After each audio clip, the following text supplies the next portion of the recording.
Hello, my dears. It is Friday, the 6th of November 2020, and this is my first vlog of November, a month when we remember those who have fallen in the Great War, the Second World War, and other civil unrests. And it's a very sobering time, but I try to look things in a positive way.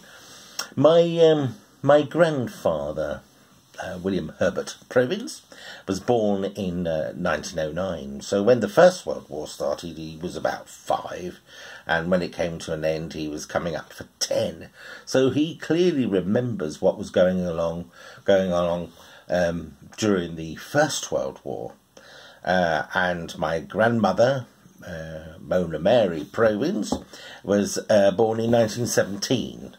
So she doesn't remember the First World War, of course, but she does remember the atrocities of the Second World War. What was interesting, both of them rarely spoke about any wars at all, and my grandmother in particular, if she came into the living room and we were watching a war movie, she would get very upset indeed, and we'd have to change channel. So wars affect people in many, many different ways, and not just physically, but mentally and emotionally, and we must remember that. And we must applaud our grandparents who lived through 2 world wars, and then there was Suez, and then there was all sorts of things going on, and it makes you wonder whether the hope that there was during the Great War was worth it. I mustn't get too doom and gloom, really, but we must remember, particularly us Brits, we must remember that our colonial fellows joined us and were side by side in battle, and some of them fought very courageously, and we mustn't forget that some of them also were awarded the Victoria Cross.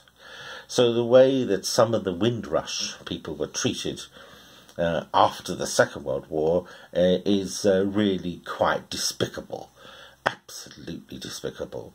But what came with the Windrush group was hope. So there's the word that comes up now twice in this vlog. Hope now is the 3rd time. And so I look back and I think to myself, what have I got today that my fellow or my family didn't have yesterday?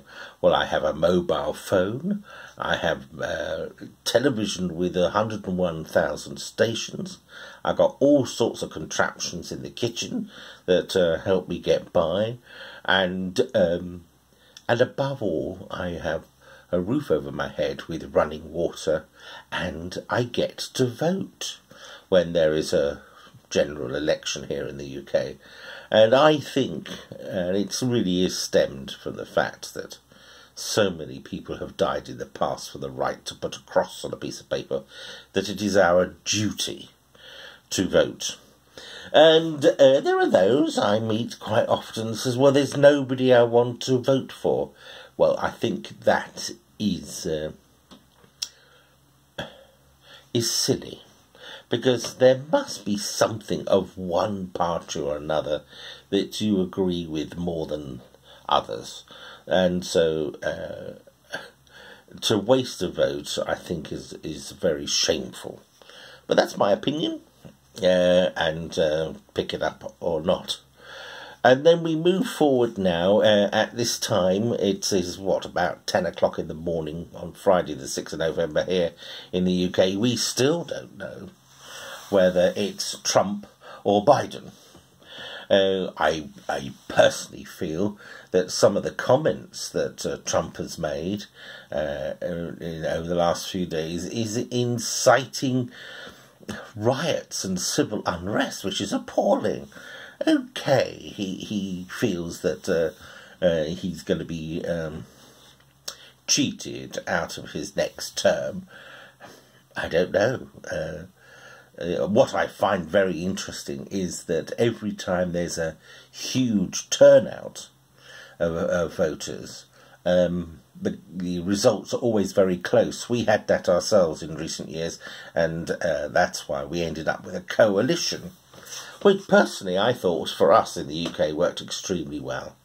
It also highlights that the sort of partisan politics doesn't really work, and I honestly believe there has to be some sort of proportional representation, especially here in the UK.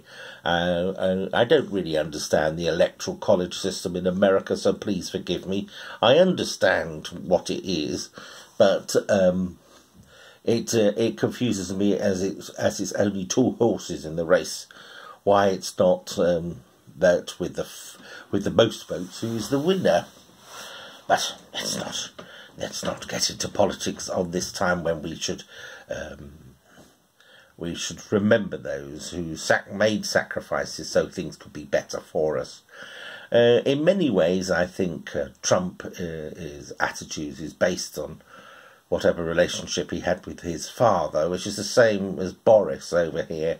I suspect the relationship with his father was fractious. But what both of them have in common across the ponds is that Trump is definitely inciting unrest. Boris has definitely, in his time, divided the nation. And worst of all, he divided the nation with no future plans. So that's why we have all the tantrums we have now, like a child when he's trying to put things right and nobody will play a game. Anyway, I want to say thank you to all those who have made sacrifices in the past. I want to emphasise, especially in these COVID times, that there is still hope. Those in my profession, in the entertainment industry, there is a glimmer of hope. Don't get too depressed.